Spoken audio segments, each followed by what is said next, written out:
Hello, everybody. Welcome to another episode of Star Citizen Live. I'm your host, Jared Huckabee. I heard somebody's phone vibrate. I heard it. Welcome to the show. It is Friday, October, 28th, 2022. We are here broadcasting from the Only Constant. If you've never seen Star Citizen Live before, it's where we take about an hour out of the end of our week and we hang out with some of our developers who are help making one of our two tremendous games that are currently in development, Star Citizen and Squadron 42. On the show this week, we've got members from the Mission Feature Team up first, and then we're going to a member of the EU Sandbox 2 team, is that right? Sandbox 2 team? See, he's nodding. The Sandbox 2 team in the back half. So strap on in, we got a lot of cool stuff to talk about. Before we get started, I want to remind folks that Inside Star Citizen came back yesterday. If you haven't had a chance to check that out on YouTube, be sure you take a look at that. It's the first show from inside our new Manchester studios here in Enterprise City in the heart of downtown Manchester. We'll be showing a little bit of the new office here and there. It's still under construction. Not all the floors are open and everything. We want to wait until the whole thing is ready and really make a big impact. But we'll see what we can sneak in here and there along the way. During Inside Star Citizen, we met with John Griffiths from the EU Sandbox 2 team. He took us on a tour of the new underground facilities, the planning stages, where we showed a wonderful software called Miro that is used to basically plot out the full scope of work for all of the designers and the artists and the tech artists and stuff that are on the various teams working on this stuff. And then we went over to our own Sylvan Howe Engine Programmer 3. We left the 3 off of his title, and he was very much like, you took my 3 away.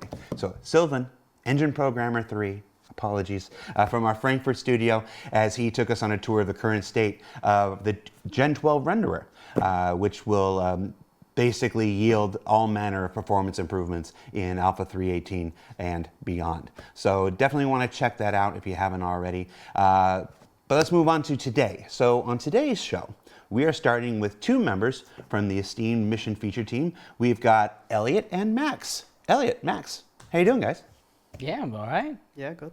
Welcome to the Only Constant. Now, you've been here before. You were here for the CitizenCon filming. Yep, I'm on a much better chair now, though. Yeah, we did have you on a weird little stool. With no back. No back. Well, No back. it's to help with your posture. If you saw that video, my posture was not good. Well, these chairs, while incredibly comfortable, are also not good for your posture. I think everybody who sits in these chairs for a while ends up like slowly slouching down. Oop, I just moved my desk. It's not good. It's not good. So watch out for that during the show.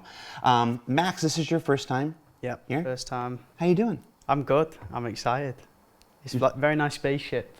This is your first time on the live show too? Yeah, I was on an ISC a few weeks ago, talking about what we'll be talking about today. But yeah. Okay. But you've never done the live show before, so No, never. Are you nervous? A little bit. I mean, literally anything can happen. I've live streamed before, so it's all right. Oh, okay. Well, never mind then. Sorry. All right. You want to change chairs? No. right.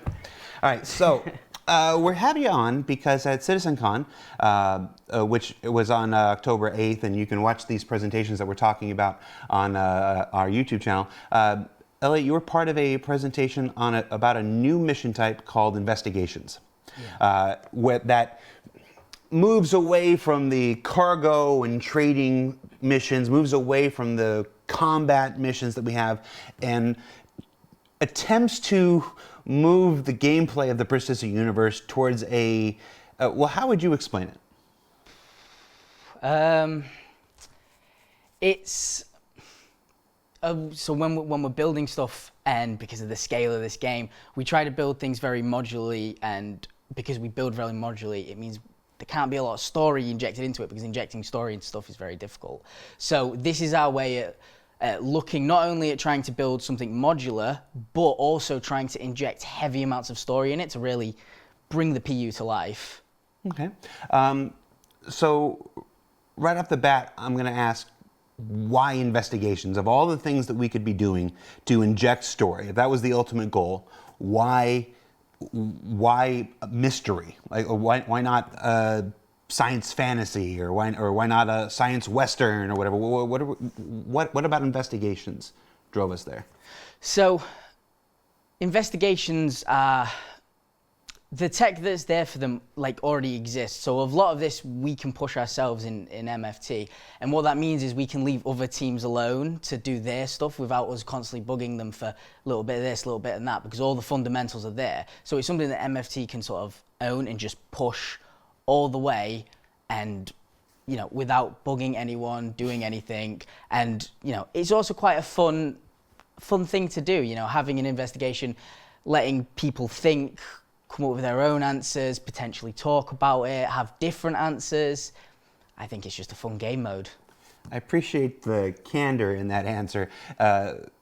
Basically, it's if we wanted to do something else, it would require more people from outside the team and stuff like this, and you wanted to tackle a task that could be relatively self-contained within MFT. Yes. So that led us to investigations. Were there other avenues that you guys considered before landing on investigations? There was a few other things that, we have this sort of, I guess, list of things we'd like to do. But we kind of landed on investigations. It was one of the things I want to push is, on my Siege video, I said I don't like hand-holding, and investigations are very much non-hand-holding. So it's, right up my alley.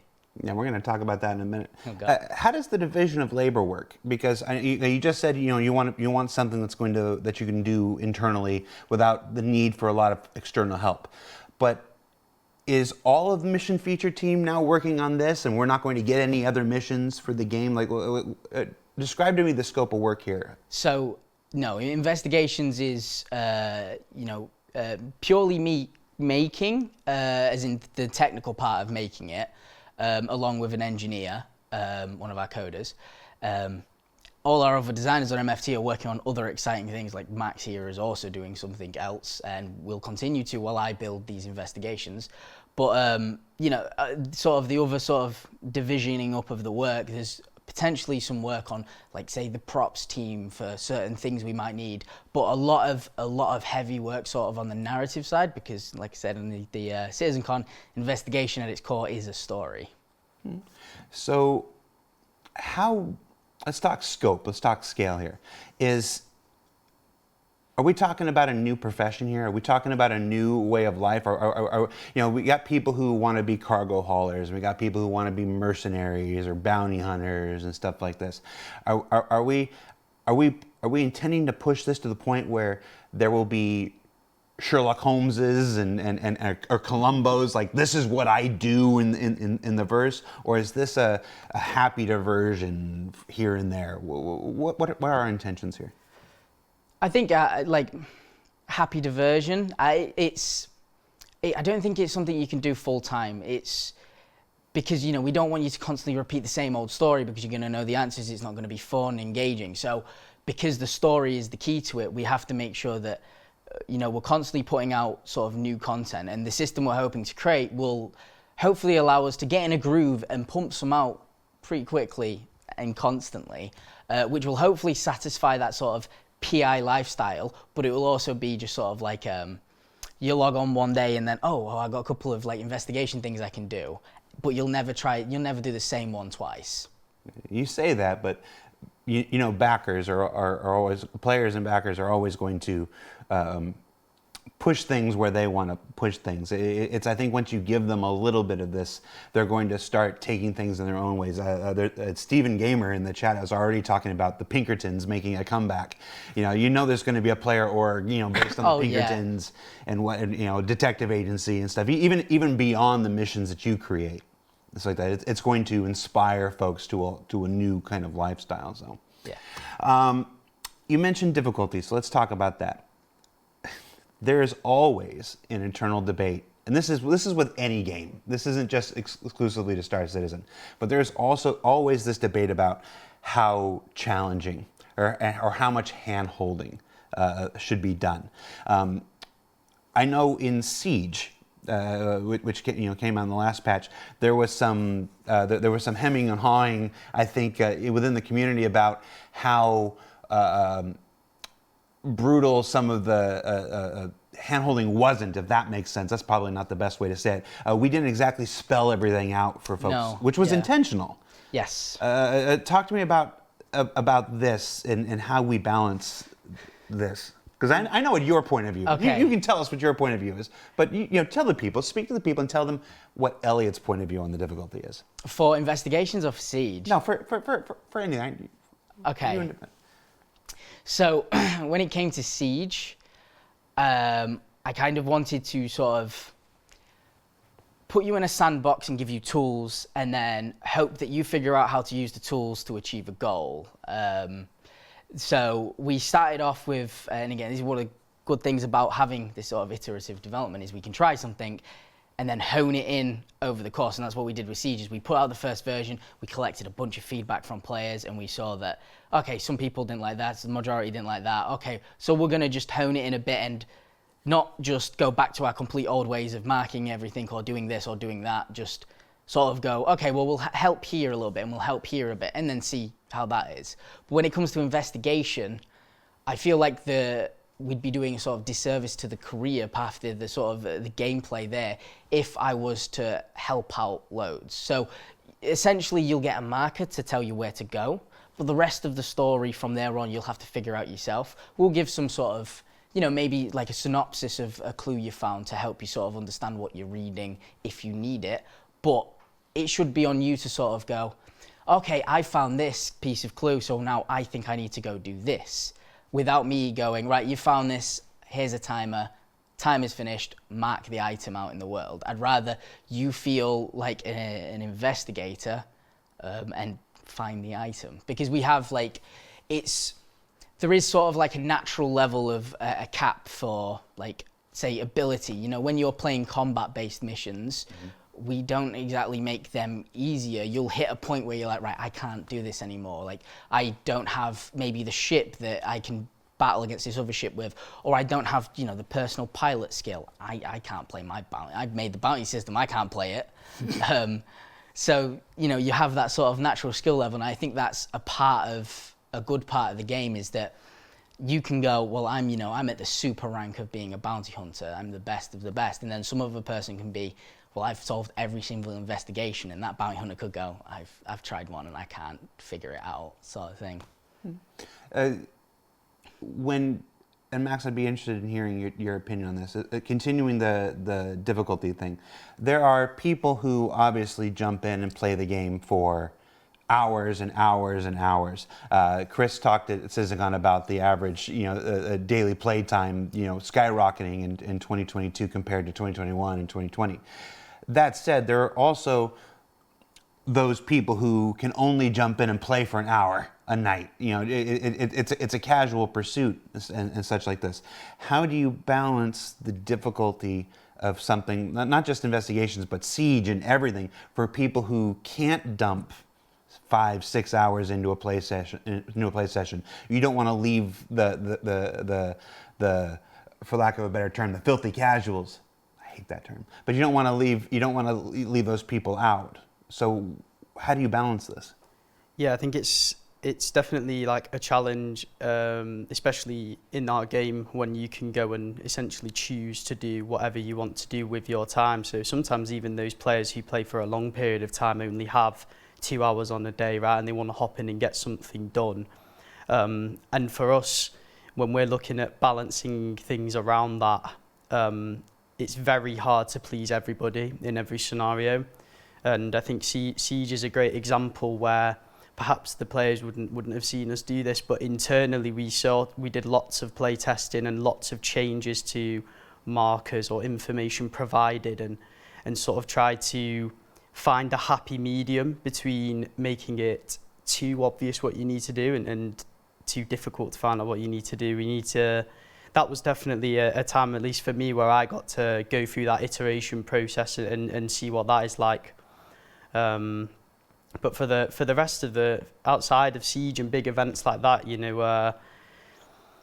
we sort of need markers and that in the game. I think at the moment with the way it is currently, but I think everybody wants it to be phased out less and less, or maybe even find an alternative to things like markers. Giving players information through text. and them having to decipher what that means, and then perhaps when you get closer you get a marker. There's loads of ideas, loads of things we could eventually switch it to, but I think for now markers might need to stay around for the foreseeable future. At the very least until we get a compass.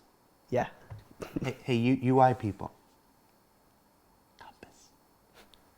I'm going to get a letter.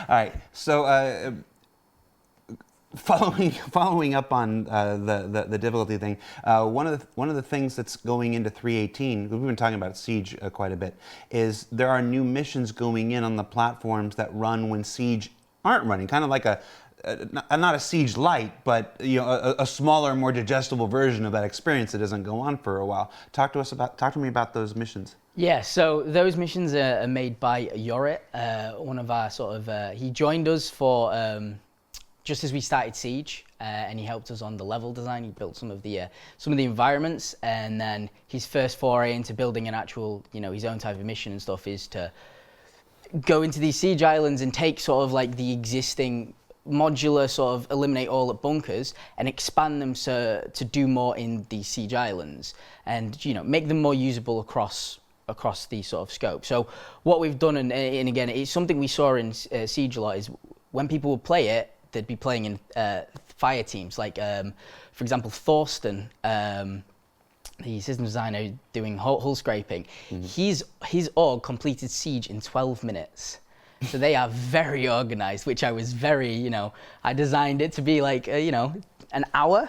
And he comes in, he's like, I did it in 12 minutes. I'm like, great. But yeah, so we saw a lot of people like banding together and strategically moving through areas, and, a lot of good comms and sort of military style playthrough. So what we wanted to do is we wanted to kind of enable that by, say, for example, in one of the missions is this island is sort of semi-taken over. There are 3 buildings that are currently inhabited with Ninetales, and you're tasked with sort of getting them out. And it allows you to, say, maybe split into 2 different fire teams, communicate through. I'm in like building A, I'm in building B, I'm moving through like one left, But it also allows for that sort of thing that the UGF lacks, which is multiple entry points. You could get the shuttle from Orison to these islands and go walk all the way there with your friends.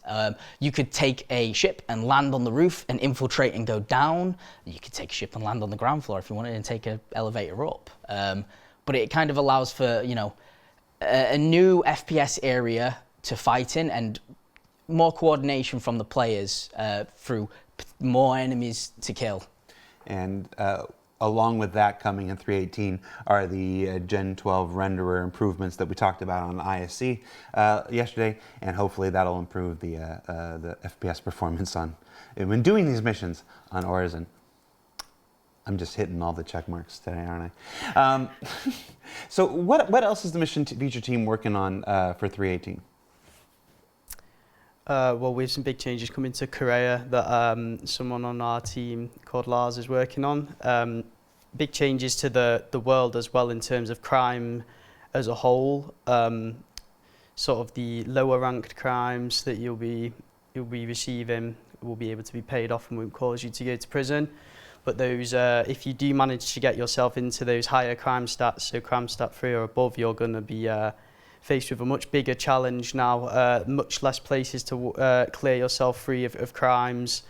Korea will become a big hotspot for PvP, hopefully, in this patch, and we will see a change back to the past, I believe, where it was similar to this. And it's going to be really interesting to see the overall feedback from the community about what it's like funneling everybody into this dedicated area, whether it helps the PvE players as well as the PvP players, because they sort of separate them out, or maybe PvP players are more focused in one area. But there's lots of data for us to grab from when the patch first drops and all these changes come in. I don't know as much about the specifics of the mission as Elliot does, so maybe he can give some insight on that. So it's going to be a sort of player. I just caught it on my eye. Laz is actually in the chat. I just saw a message.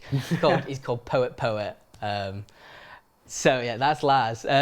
So just doxed right. Lars. No, Laz actually is okay with being known as a dev because he is in Mike's chat and other people's chats. So sorry, Laz, if you didn't want to, but there you go. So yeah, it's hopefully a sort of a player-ran systemic thing. So you as the player can go and actually cause this event to yourself. You can control when it runs. You can control, well, I say you can control how it runs for. You can control, as long as you can survive, how long it runs for. But alongside this, it came with sort of, I guess, a needed rebalance overhaul to our law system and how we do crimes and how much we award for crimes, how long it takes to sort of get rid of crimes, where you can land with crimes. You can now land everywhere with a CS1 or 2, which you couldn't originally do. The fine kiosks that we have around the verse you can surrender at, and it will give you that 20% discount off of your time, which means you don't have to go do like death by cop in a ship. Yeah, I think the crime stat 1 and 2 changes are probably two of the single biggest quality of life changes that we've put in. It's a simple thing, but the amount of times you bump somebody or you get bumped or whatever, and you end up with a crime stat 1 or 2, and now half your landing zones are gone, and so like this, it's a pain in the butt. So that change alone, I think, is going to make a lot of improvements. Yeah. What else is coming in 3.18? So we've got the new Korea stuff. We've got the new missions that are going on to the Siege platforms when Siege isn't running. We'll talk about the prison stuff in a minute. Anything else coming in 3.18? I'm trying to think if there's anything else. There's a couple of other bits and bobs I think we're working on, but I guess they're sort of tentative. We want to make sure that they are ready before we put them out. I'm not even sure if I'm good to talk about them. What is it? Oh God! Just tell me right now. We're working on another mission for the sort of siege islands that will involve actually an entire island sort of being taken over, and the players having to do multiple things on that island to finish the mission. Okay.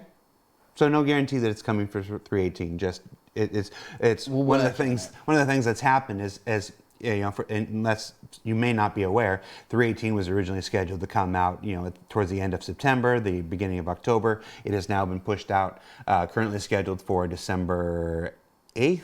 I think, and along with that time, that's the devs haven't stopped working. They're not just the stuff that was in 3.18 is now still the stuff that they're looking to add as much stuff. That's part of our staggered continuous development. It's we're still working on this stuff. So if this comes available, if this becomes ready in time, then it will be included when 3.18 branches. I'd say one thing that did get put in that I'd like to mention. It was a personal pet peeve of mine, but in the next release, now whenever I play and I go to a sort of a Platinum Bay and I land at a Platinum Bay and I'm presented with a list, and I'm on my dev account, so I've got like all the ships and I can see every single ship and I don't know which ones I can spawn.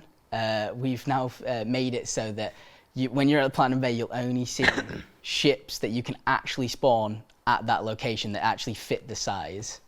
That was one of my sort of pet peeves that I asked to put a task in for, and we got round to it. So that's something I'm proud of. It's huge.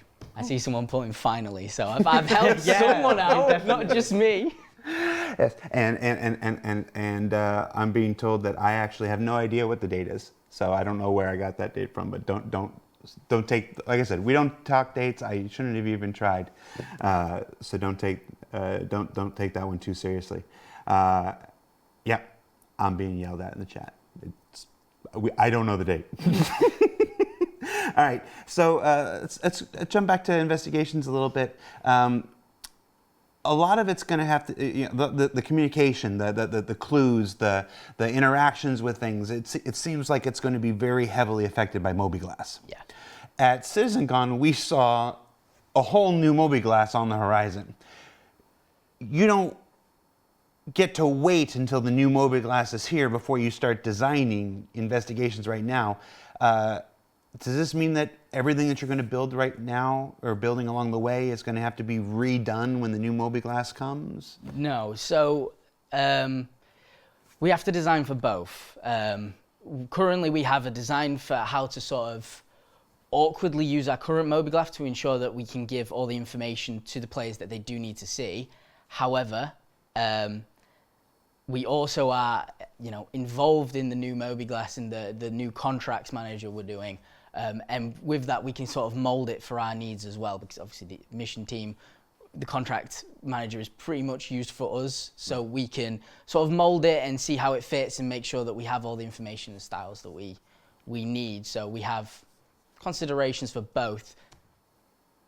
Yeah. And then I saw during this always happens, no matter how many times we put work in progress and everything on there. During the presentation, there were a number of comments on Spectrum and in the YouTube comments about it was like only 15,000 credits. God. Only Yeah, 15,000 yeah. credits for doing this mission. Like that's it. Yeah. It's like, hold on, let's go to my camera. I'm going to. He goes. The first thing we work out is not the mission reward. The mission reward is literally one of the last things that gets worked out. So whenever you're watching ISC or SCL or CitizenCon or anything and you see it's only paying out this or it sends you to this number, if you're looking at any numbers in any numbers whatsoever in the new underground facility segment that we aired yesterday, when you're talking about the number of designers and the stuff, if it's numbers, it's all work in progress. It's just thrown in there as we're working out the demonstration of stuff. Please do not ever take those numbers seriously. They're about as reliable as December 8th. Yeah, I mean, what I don't even know what day of the week December 8th is. Like, where did the heck? I don't know. What I can add to that is when we're like, it's probably on me because I'm lazy. We have, how we boot missions is via a record, and that has, I think, something like 140 fields. And there's a bunch that have to be filled in for it to be able to work. So when I'm doing what's known as a dirty prototype, which is me just mocking it up in the most, horrible way before, like as a proof of concept before we move on to the actual one, I duplicate an already existing mission record. So it takes all of their values across. So I think I duplicated like an easy eliminate all mission, which was 15,000. And I saw on the YouTube comments, people like, I'm not doing this for 15,000. I'm not going to spend hours trying to figure this out and never do it. I'm like, it's not 15,000. I haven't touched any of that stuff. Chat is telling me that December 8th is a Thursday. So yeah, at this point we've been specking out that week's ISC, so that's why that's in my head. Let's see what else we got. Have you guys talked to this investigation stuff? Have you guys talked to character art at all about getting some detective style clothing done, like a 30th century version of Sherlock's whatever that was? Ready, right? We have a monocle in game. Is a monocle inherently a detective thing? All you need is a magnifying glass, right? Smoke pipe. Yeah. A nice Columbo-esque duster? No? Yeah, no talks with community. Well, you could do the thing you did to UI and look in the camera and ask them for it if you want. Okay, Go to Jared. Hey, character art. Hey, Damien from Turbulent. Let's get some detective-style clothes in to support investigation. And I'm just burning every bridge I got right now. All right. So, so before we let you go, we got you on the show recently. When I say recently, I think it was just last week, or was it this week? This week. You had your go no go for a new way to remove crimestat. A special mission that we've hinted at in ISC. A new way to escape prison and wipe your crime stat without having to go to Korea. How'd that go? Well, it went great. Finally, it took a few tries, but we got it through. So the idea was we felt like the prisons had gone through quite a long period of not very many changes. And it was definitely an area of gameplay that most players will encounter at least at some point. Some more than others. Yeah, some more than others for sure. So we wanted to add some content to it to spice it up again. And given the changes coming to the rest of the game, it really made sense for us to add some more to the prison. So we've made a number of changes, including putting in a new mission that does exactly what you say. It allows you to Remove your crime stat. Remove your crime stat, yes, by the help of a not-so-friendly friend that you'll make along the way. So at this point, let's go back to my camera here. So at this point, we are going to do something we've never done. We are actually going to show you the go, no-go that was recorded and presented to CR and the directors. This will be a cut-down version of the go, no-go. The original one was about 30 minutes long. It was mostly like, it had like 20 minutes of Max just getting lost in the caverns underneath Klescher. So we've cut out his just wandering around, aimlessly in the caverns, like I can't remember how to get where I'm going. So we cut that out. So we got about 10 minutes now. This is going to show you what this new method is. So if you don't want to see that, if you want to preserve yourself, this is where the spoiler warnings are. Go find something else to do. Stop the YouTube video if you're watching later. Go check out one of the other Star Citizen streamers on Twitch if you want. But yeah, we're gonna play the Go No Go video, and we're gonna do a version of your commentary live here, because the dialogue wasn't recorded during the meeting. So we've got the visuals. We're gonna add new audio, and yeah, with that. That's enough warning. Let's play the clip. All right, so we're starting off in Klescher.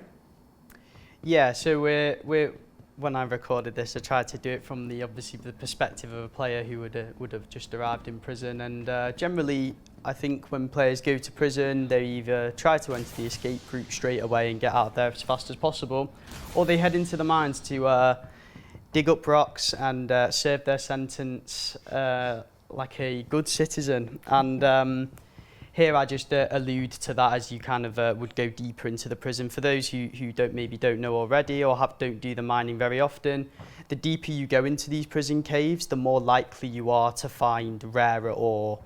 And rarer ore, when you return it, will give you back some... That's an NPC. Some ore. It is, yes. So this is one of the other features that we've added to prison, unrelated to the mission. This is just to help spice up and spruce up the place a bit more. So we've added emergent AI that will spawn in the caves and sort of wander around.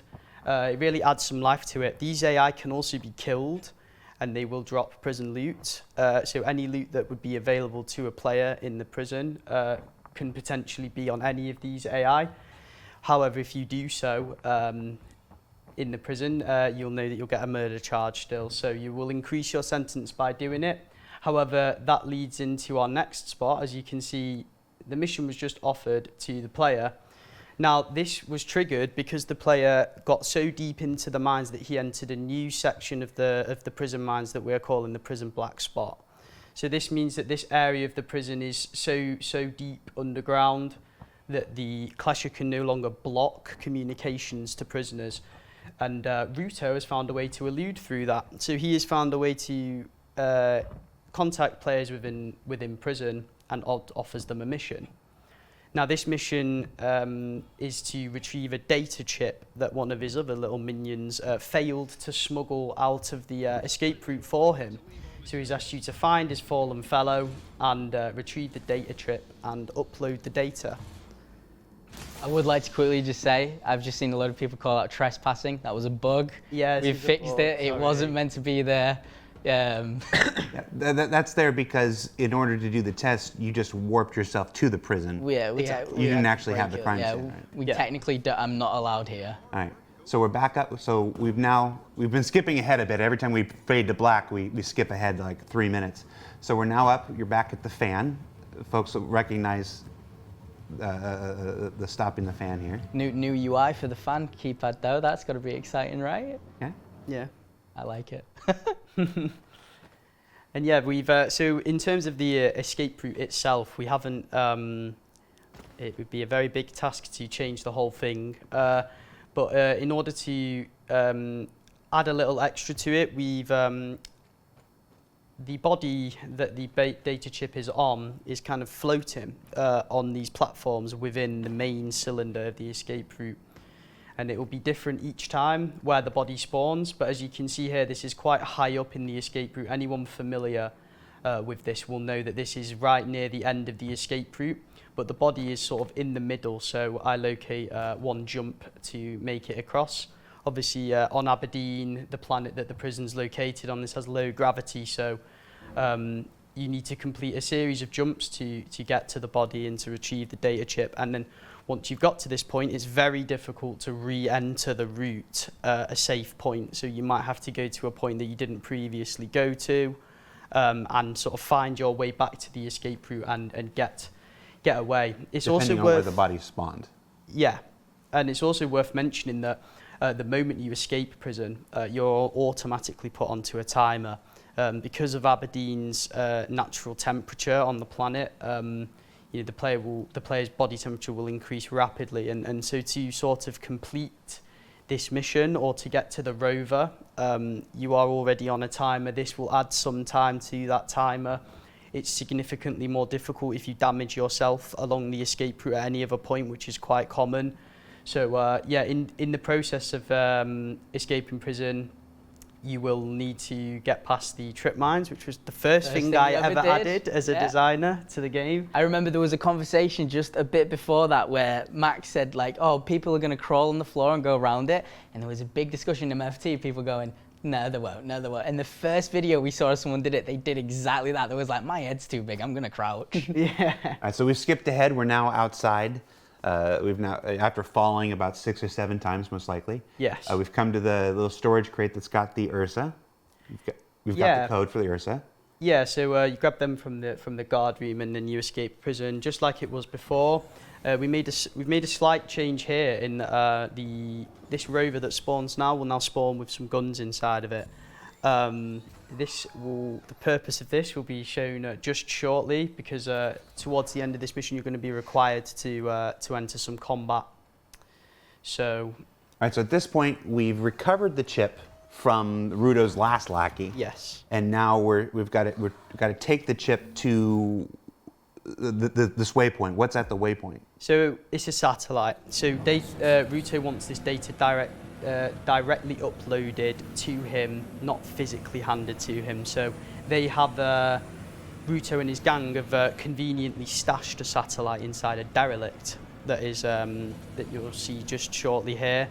So after the player has a short rover ride over Aberdeen's lower orbit, low gravity planet, which is also very fun, by the way, trying to drive that thing over the surface.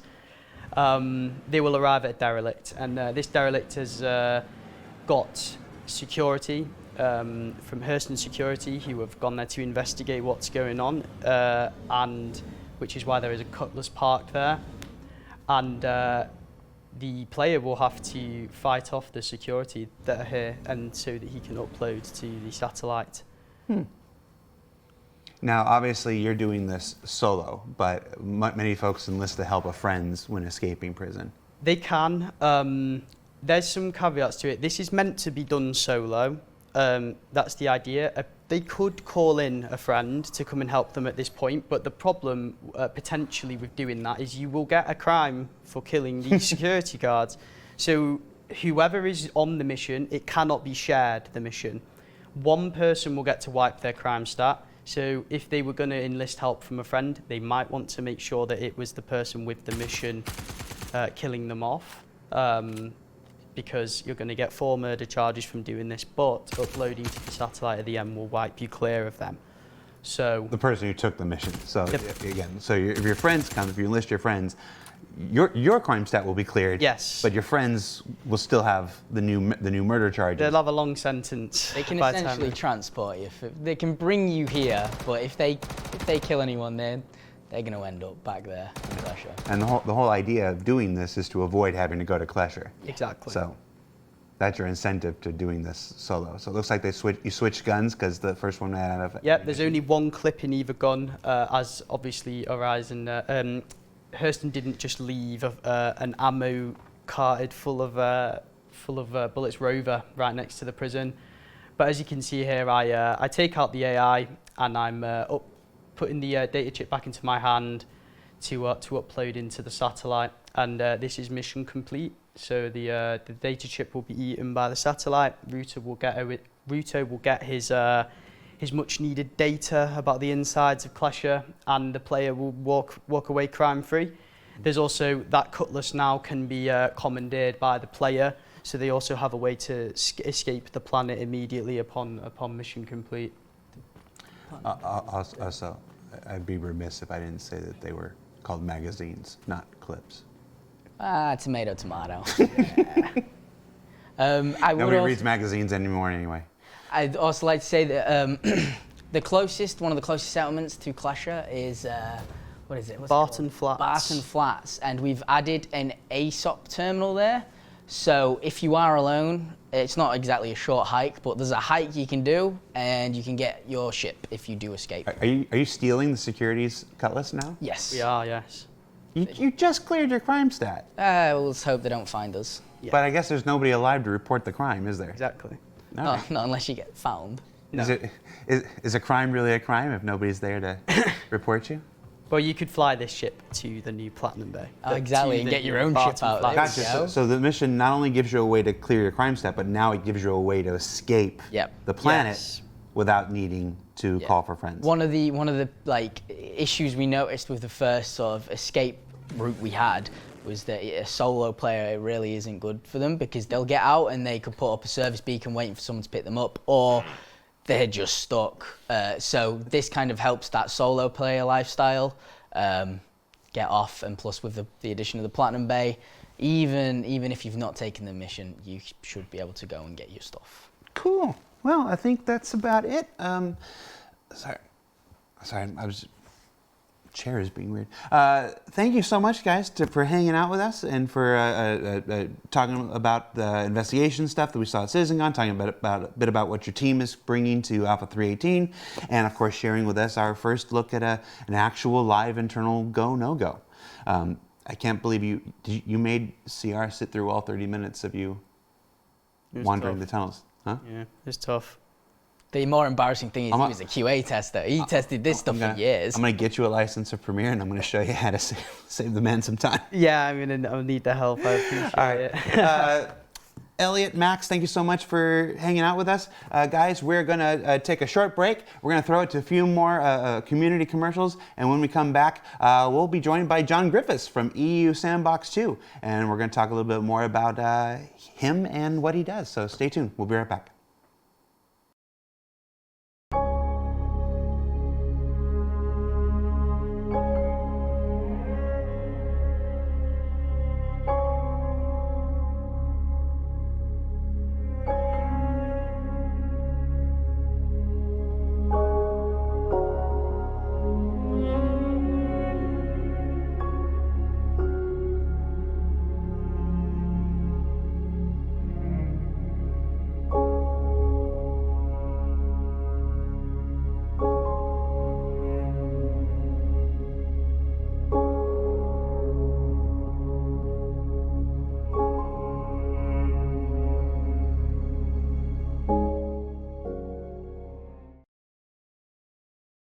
This is Jack. Jack is a successful trader. Unfortunately for Jack, he encounters local pirates. They want ransom money, just a fraction of his profits. Jack refuses the proposal.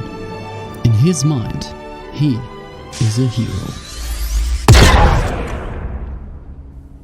Now, Jack is dead, and all of his belongings go to the pirates anyway.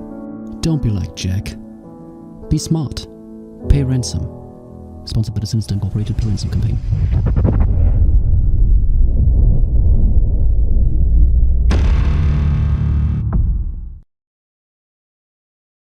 Flying across the galaxy, celebrating beauty, wonder. With that as a calling, there could be only one ship up to the task. It's not just for the diamond laminate panel observation deck, nor for the proprietary lightweight durable hull plating. More, it's the full ensemble of comfort and safety that the Origin 600i provides, as a home away from home. The backdrop may change, but the 600i is always centre frame. I'm Thomas Forrester, and I fly the Origin 600i. Origin 600i. Luxury without compromise. Small hands, so come down to Kelto today for quality products at low prices. And that was another fine selection of community-created commercials, adverts, whatever you want to call them, created by you, the Star Citizen community, and uploaded to our own community hub. Now, if you're not familiar with it, the community hub is a fantastic area on the robertspaceindustries.com website where you can submit content, you can find content, you can vote up which content you like most and stuff like this. We are hoping that by including these in the show, we will inspire the creation of more.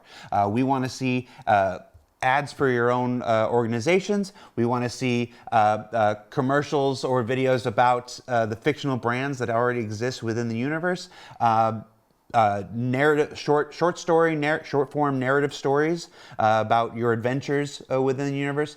Basically, as long as it's got not any royalty trademark music in it, and try to keep the swears down if you can. I'm told repeatedly, got to keep the swears down. And it's roughly about 45 seconds to maybe 2 to 3 minutes. We'd love to showcase it here on Star Citizen Live each and every week. So hopefully you'll get cracking, you'll submit them to the community hub, and be sure you vote on which ones you want to see included and showcased on the show more. And maybe there might be some incentives added to this at some point, whatnot. We'll see how it works. So, Curie Doc says, I heard Kraken. No, you didn't. I said, get Kraken. You guys, you're killing me. All right, joining us on the show now is a member of the CIG development staff on EU Sandbox 2 that you met for the first time yesterday on Inside Star Citizen. None other than lead environment artist. Is there a number after that? No, just lead maybe environment. Just a one. Just lead environment artist, Mr. John Griffiths. John, how you doing, man? I'm good, thank you. Thank you for having me on. Thank you for agreeing to be on the show. Now, a little bit of the reality folks might not understand. We actually had a whole different set of guests booked on the show, and they fell ill collectively at the same time. So we found that out this morning, and John was gracious enough to, with no prep, with no forewarning, to come and sit in and chat with us. So, John, the second half of these shows are a little bit different than the first. The second half, we like to get to know the people, get to hear a bit about their story and how they work. So right off the bat, I'm just going to ask you, how did you get involved in the industry? I grew up playing video games, like I'm sure a lot of people did who work in the games industry. And that's what I wanted to do at university, but my parents weren't really on board with that. Probably a bit like a lot of other people as well. So I actually went to, I really liked IT and art at school and product design. And I went to university and did web design and 2D animation, and we're talking like almost 2 decades ago now. Came out of that, hated web design, really enjoyed, and at the time I was doing Adobe Flash animation, 2D animation. And I did a couple of gigs with that, but the crucial thing for me was getting into that third dimension. So I went back, I did a master's, and that basically fast-tracked me into the 3D world. And then I actually started in animated film, and I was doing 10-minute short films for theme parks and attractions. So you know how for us, Cineworld do that 4DX thing where you're riding around in the chair. We were doing that before it was cool. So that was never cool. Yeah, exactly. Never cool. So I was doing that for a while, and then I moved over to video games. You know, that's where I wanted to go eventually. It just took me some time to get there. So I worked on a few Lego games for a bit, and then I went to a VR studio, then to another game studio, and then I came here. What was the other game studio? Are we allowed to say? I went to Fabric Games, who are now part of Firesprite, who are now owned by Sony. Gotcha. That is, they're laughing in the background. The video game industry is incredibly, for lack of a better word, incestuous. It's you end up meeting the same people back and forth, left and right. Oh yeah, you were here when I was here, and you was here. I remember in my very first day, literally my very first day here at CIG, both Matt Sherman and Darian Vorlik, two names from the past, the old-time Star Citizens might remember. In the kitchen, I was in the kitchen getting something. They both like, "Hey, didn't you used to work at Blizzard?" And I'm like, "Yeah."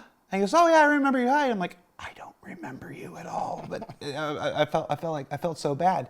But it's just you end up running into many of the same people, and then the companies get bought and moved over into companies, and then talked about Bungie bought and then separated and then bought and stuff like this.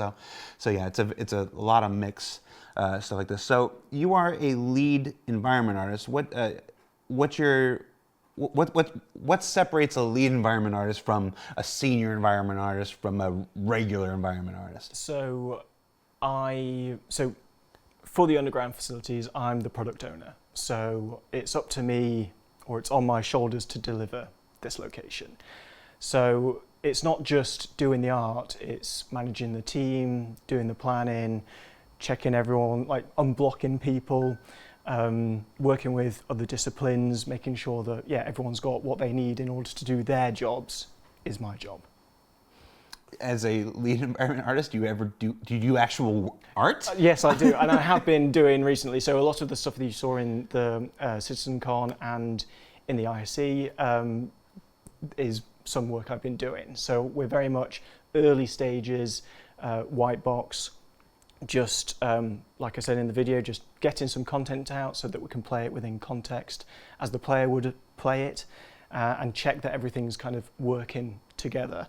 So I have been involved with that, and as the team grows, I'll be taking more of not a back seat, but the other artists will be doing the majority of the work. I'll be doing feedback and just the general smooth running of getting this location out the door. I find that this happens in a lot of disciplines and a lot of the verticals where it's when you're hired in as like the base thing, whether you're a designer or whether you're an artist or whatnot, you're doing the thing that you were originally intended to do. And then you move up to a senior and you take a bit more administrative role and you end up doing less of the art or less of the design. Am I right here, Elliot? I mean, you're not Mike. Maybe for other people. Yeah, I was going to say, well, and then you get to lead, and I imagine you get to lead, and then you're doing even less art or less design, and then you get to director, and everybody knows directors don't actually do any work.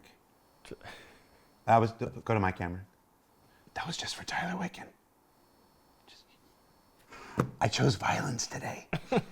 But yeah, they're always there. Hold on, let's see if I got a message. Hold on, do I got a message? Is he watching? Tyler, are you watching? Okay, he's not watching. He's not watching. So how much of that holds true for you? Or how much art do you still get to do versus how much administration and growing your team and stuff? So in the last couple of weeks, I've probably been doing more admin and planning stuff, and that's what you saw in the IC. But I'll be going back into doing art. So my switch, I've been kind of 80% planning, 20% art, and I'm switching back to 80% art, 20% planning, because the plan is now done. Yeah. So that's kind of where I'm at, but that will fluctuate over time. Sometimes it'll be 50-50, sometimes it'll split the other way as well. And you said you're currently building your team. Your team is somewhat scattered. Some teams are all in one location, but your team tends to be scattered amongst the different studios. Talk to me about your team, EU Sandbox 2. Yep, so we've got Martin and Fröck who are in the Frankfurt studio. Martin did the racetracks, for anyone who remembers those. And then we've got Luke in the UK who's just started, which is great. And then on the design front, we've got Manuel and John who were in DE, and we've got James in the UK. So it's not just art focused, it's being the product owner, you have to be aware of design and how that fits into it as well. Now, during the segment yesterday, when we switched to the spreadsheets and we saw the absolutely concrete and accurate numbers that don't change ever, and are always the very first thing that get entered. I think it said there was like 2,674 days to complete the underground facility. So when should we be expecting this? 2032? I don't know how many years that 2,674 days is. See, it's funny because when we filmed that was my latest and greatest spreadsheet at the time. Since then, I've revisited my numbers and they've, fluctuated a little bit, let's say. But also when we were filming it, the number of artists was reduced. So of course the number of days is going to be higher. Now we've kind of balanced the books a bit, but I'm not going to give you a concrete date because I don't know myself yet. Fair enough. And that number anyway is not like contiguous days. Those are the number of like, I guess, person days or something? Yeah, person days. And this isn't including any holiday or sickness because I encourage people to take holiday. And, if you're ill, please stay at home. This is just kind of days in which it might take to deliver this location. Yeah. Gotcha. And I have not been messaged by Tyler, but I've been messaged by Todd Pappy. Directors are fantastic individuals. They are some of my favorite individuals, and they are some of the most hardest working individuals, and we wouldn't have anything without them. I love directors, and especially Todd, who's messaging me right now. You okay? How's that, Todd? Is that good? All right.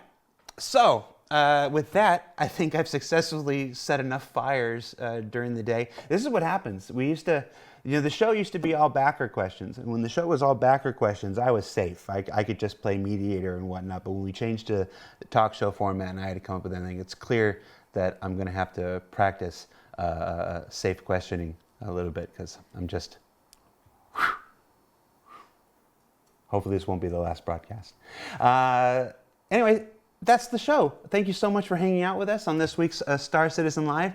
Be sure you tune in next week to Inside Star Citizen.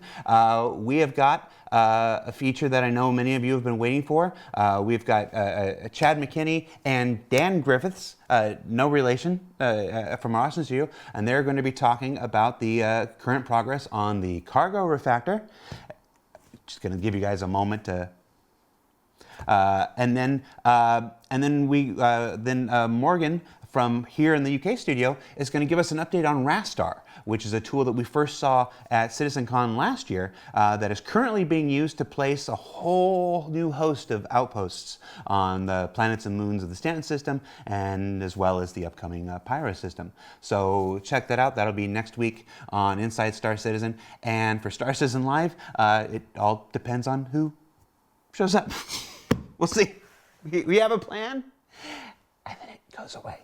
So yeah, so for Elliot and Max hanging out at the bar back there, for John being an MVP and being a total champ and filling in at the last minute, I am Jared Huckabee.